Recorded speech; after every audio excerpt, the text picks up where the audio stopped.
Well, I'll give Tonton Ball this. It's a game unlike any you've played before. And while I wound up not enjoying it very much, I appreciate Epoch trying to stretch their library a bit. That's not a trivial task when all of your developers are in-house. There has to be a variety of games in a system's library. You can't just live on science fiction themed action games. And Tonton Ball brings something new to the system. There is a toy for infants called a Tonton Ball in Japan, but it was created after the Super Cassette Vision game, so there's no relation. The concept behind the video game is that you're Bhutan, and you have a bunch of Tonton, or those little round pig balls, that you have to put in their Tonton homes. But there's a time limit on you doing this, and there are monsters roaming around that will kill you as you're trying to put those Tonton away. The back of the box describes Tonton Ball as a rhythm game, though it's not a rhythm game as we would understand it today.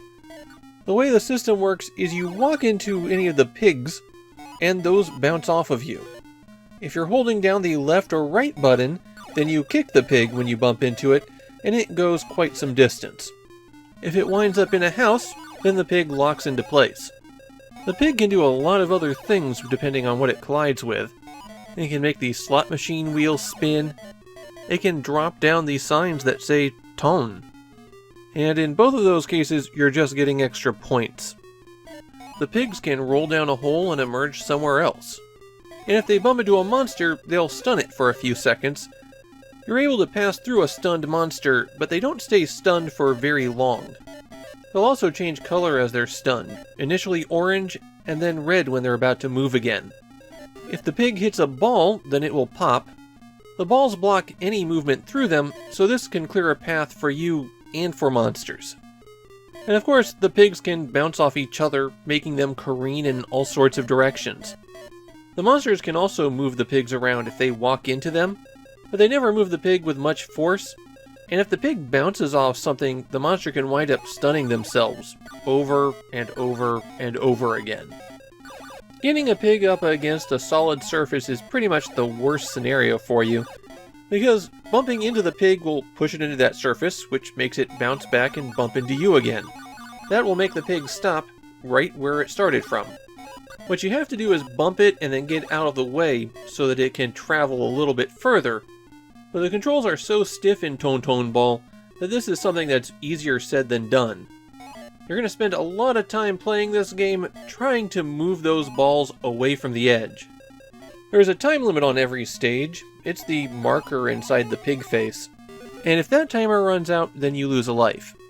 You also lose a life if a monster catches you, and the monsters can be trickier to avoid than it seems. There's 2 of them, and they each have a general area of the stage that they patrol. Once you're in their area, they tend to home in on you.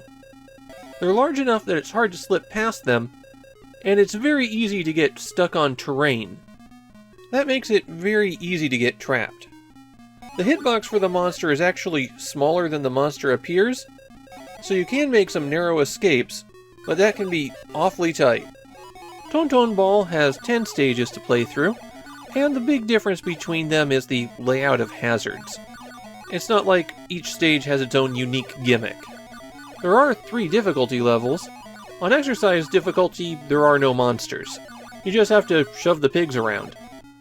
Amateur and professional difficulty have the monsters, and on professional, they move faster. I think my biggest problem with Tonton Ball is just how stiff the control scheme is. It feels like it takes a few moments for Bhutan to respond to your movement of the joystick. And some of the stages have really narrow passages that you have to pass through, and Bhutan has to be lined up exactly to fit through them. It requires some precision that unresponsive controls do not cooperate with.